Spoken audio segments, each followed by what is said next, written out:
Microsoft just added their homeboy OpenAI to its list of competitors. And to be honest, I wasn't shocked. In fact, it was kind of prophetic at this point because I could remember sometime this year that Microsoft gave up being an observer at OpenAI's board after rumors stated that Apple would also be on the same board. So the TLDR of Apple and OpenAI's entire board issue was because they partnered with OpenAI to help bring about like OpenAI's model to their devices via the iOS 18 update later this year. So Apple could have seen, let's say, the next frontier model and seen that it will be beneficial to the customers. So that's why they made the partnership with OpenAI. So yeah, Apple being on in the observer seat of OpenAI's board was a way of ensuring that the privacy of Apple users will be protected from the data hungry hands of OpenAI. But Microsoft wasn't having it, so they left. So I personally think that like the OpenAI's partnership with a rival company like of Microsoft, which is Apple, is quite strategic because everyone kind of thinks that like Microsoft is owned like sorry OpenAI kind of owns Microsoft because like Microsoft invested $10 billion in them like I think last year or about or 2 years ago.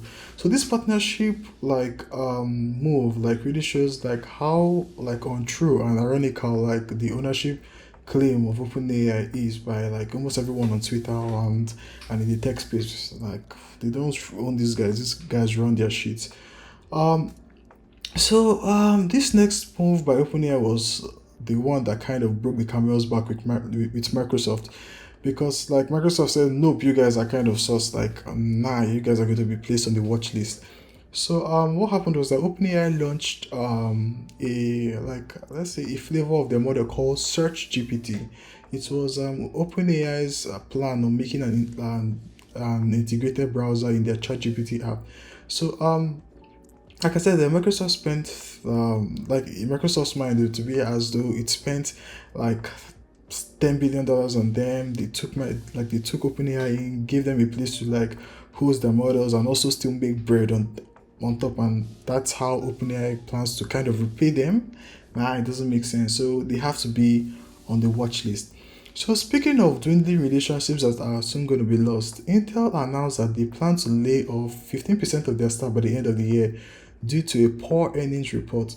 I kind of wonder what's wrong with Intel. Like like this recent generation of chips by them are kind of great. Like they don't overheat as often.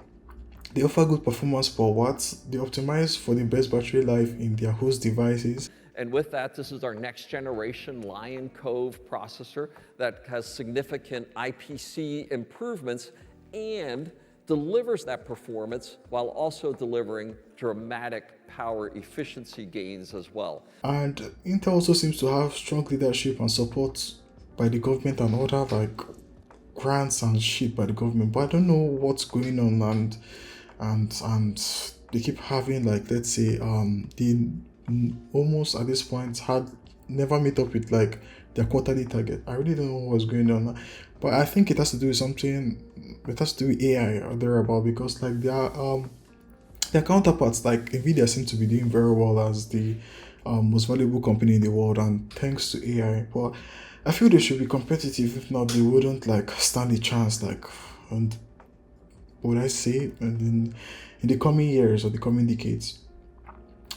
So um another humanoid robot startup launched a robot called 4NE hyphen one. I don't really know the names, like a Chinese, I won't say Chinese, but it's like an Asian brand. So honestly it looks kind of awesome. And I don't know if it's just me, but I see so many humanoid startups like popping up left, right, and center. And that's a good thing because like for the life of me, I don't know want it to just be like two or three key players in the space, maybe Sanctuary AI, Tesla, Boston Dynamics, Figure, and like I need more. Like the more people, the faster we get there. And can I tell you a secret? Don't tell anyone. I also want OpenAI to get on like to get into the humanoid space because like I'm not a fanboy of OpenAI, but I just wish that they could get into the humanoid space because I feel like their involvement will create a need for speed in the humanoid industry. Speaking of speed, the other news for today was that Brett Adcock, the CEO of Figure, just announced that they will be announcing something special today. I presume it's a new version of the humanoid. So I'll be staying up for that and I'll be letting you guys know about that. So he talked about how they've been grinding for so long, for months, and what they're going to announce today is going to be nothing short of magical. Let's see, because last time he said that it was just a robot, like, let's see, tapping down on the coffee machine, and he kind of overpromised the last time. So it's kind of better to like under promise and like let's say and over deliver than vice versa. So yeah, so that's it for today's video. Today's video was not kind of long, and if you enjoyed it, please hit the like button and subscribe. Thank you.